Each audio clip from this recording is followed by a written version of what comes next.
You are beaten. It is useless to resist. Don't let yourself be destroyed as Visceral Games. did.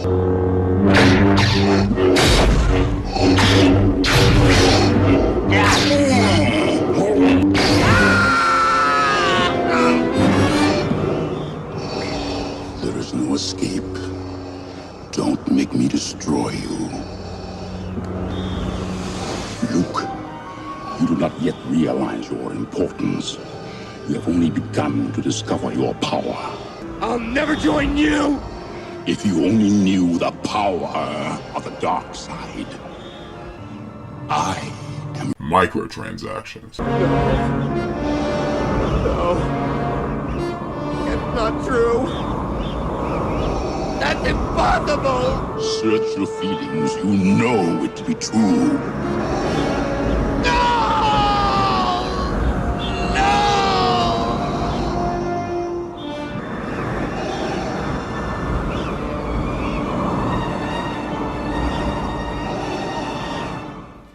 Hi, I'm Frank. And I'm Justin. We're part of the Dude Bros. Today we're going to be discussing EA's Battlefront 2. Yeah. Now, I wish this was a positive video. I wish I could sit here and say that, like, I'm very excited for the game and I really want to play it a bunch. But, unfortunately, this is a negative video. Of course, because it is EA. And honestly, are there positive videos about EA? Yeah. Visceral Games. Respawn. Titanfall. Yeah. Anyways, we digress.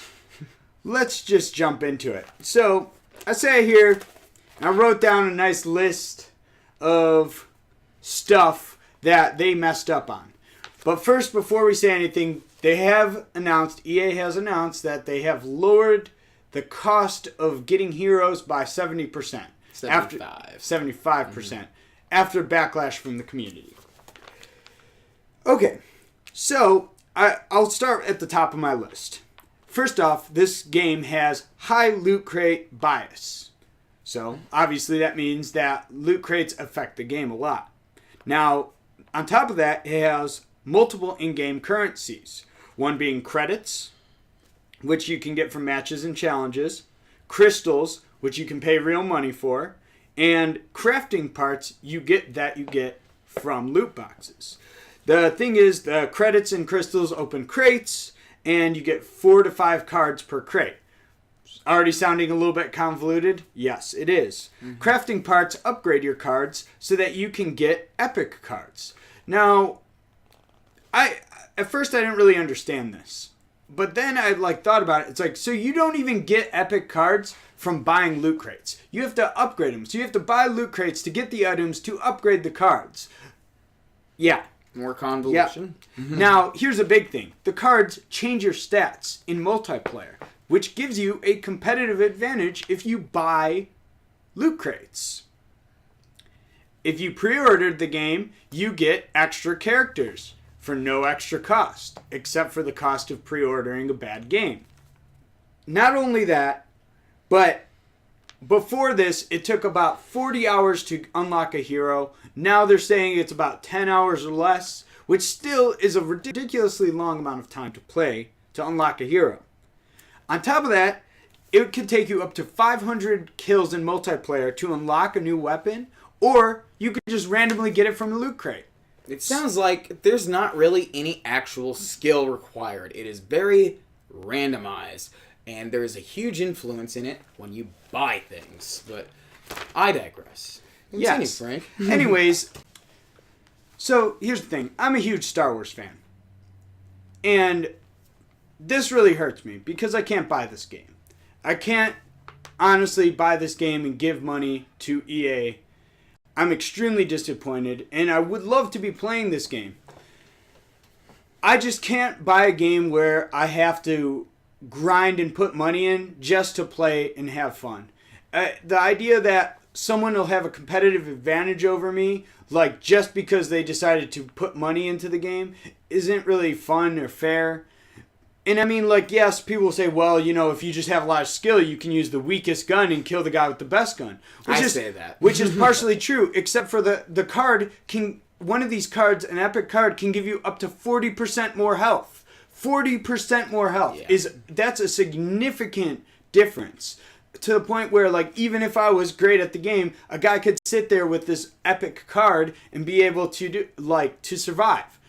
It's fucking retarded. It's stupid. It's bullshit. I'm again, they already messed up with the first Battlefront. That game sucked. It was a terrible game. It was a watered down version of Battlefield, and personally, I love Battlefield 1. I think it's an awesome game. I enjoy playing it. But this is nothing like that. So Justin, what are your thoughts on this? Well, my thoughts are on this.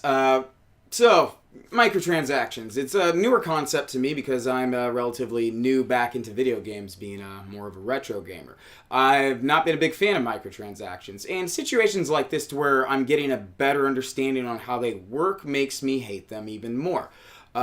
Truthfully, I almost find that it was an intentional drive on their part to try to like stir up and see what they could get away with, because obviously the community is responding very negatively to it, and a lot of people have there's a back and forth on whether the cost of video games, although publishers are gloating seemingly about how much money they're making from microtransactions, which begs the whole question on whether they're really legitimately allowed to say that the games are more expensive than they're really putting it out to be.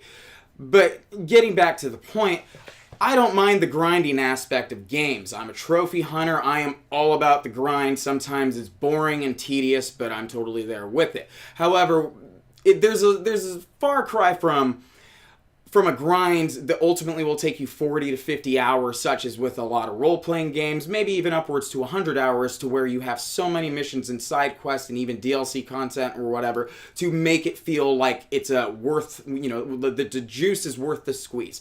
In this particular case, how it initially started, where if you needed to grind it out to unlock Darth Vader, come on, Darth Vader should be a standard character. He is so iconic that you would really want these people to have to grind out for one specific character 40 hours. Even 10 hours. There are so many characters, and I mean they responded with we want to make these players feel rewarded. I mean, that's what trophies and achievements are for. The reward is going to be able to play these characters right when you can and not have to grind it out like in this really long haul or need the in this convoluted way. Yes, and that's another thing I want to get into is the whole, again, microtransactions are relatively new. To me, a new concept, loot crates, they're stupid. I really don't get the point of them. It's gambling. I mean, that's what I mean. I get the point of them in a business sense. I mean, they're genius. It's actually a smart way for them to make money. Unfair to the gamer, but it is capitalism, and I'm not against that. However, what I am against is completely fabricated systems such as theirs that are completely convoluted and created simply to addict players and get them to spend extra money. EA is not wanting for anything. They are one of the top publishers in the business. It sucks that games like Dead Space 3, Titanfall 2, which they fucked themselves on, didn't sell as well as they hoped, but they honestly need to they need to reevaluate their business practices, because I feel that the backlash from this is really going to set a precedent for a lot of games to come. Yeah, and honestly, even going back to Battlefront and talking a little bit more about it, their biggest issue honestly comes down to, it's just not a level up and get new stuff thing. It's a level up on top of opening loot crates. You have to be at certain levels to open certain loot or use certain cards and use different things. But if you open a bunch of loot crates, you can level up way faster and you're able to use more items.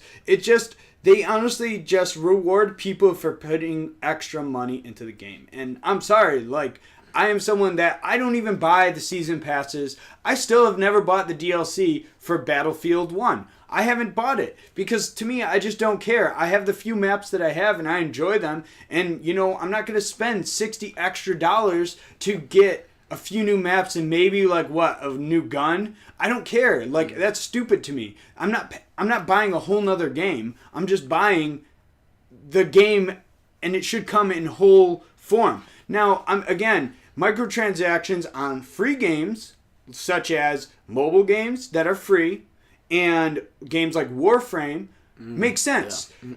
You play it a bunch and you enjoy it, but you didn't pay any money for the game, and if you want to put a little bit of money into it, you have the option to. And that's okay. That's acceptable, because then you're basically saying, I like your product, and I want to give you some money.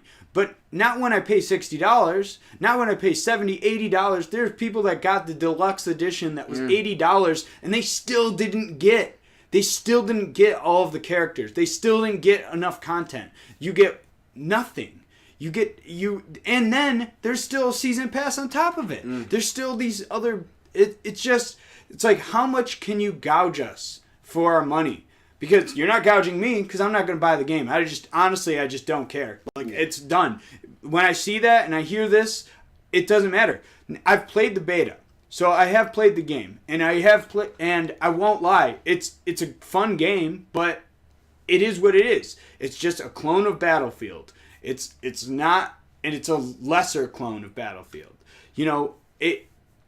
Games like Destiny that had loot crates or whatever for the shaders, it's like, again, that's cosmetic, and that's on you. If you want cosmetic stuff, that is a little bit bullshit, but like, hey, you know what? It doesn't affect the gameplay. Yes. So that's okay. But as soon as it affects the gameplay, fuck it. No. Yeah. Pay to win, basically. Yeah. And that's not what video games should be about. My final thoughts are 2 double birds to EA for making another bullshit game in the Star Wars franchise. And my thoughts are, please don't ruin Titanfall 3. Please, I love Titanfall. They're going to. It's going to be ruined. Yeah, it's going to be ruined. God damn it. Damn it all to hell. Well, thanks for watching, Yeah, guys. thanks for watching. Be sure to like, subscribe, comment below. We would love to share your thoughts, because I'm sure people have a lot to say about it. I'm sure you guys agree with us, and if you don't, I don't know what's wrong with you. All right, bye. Bye.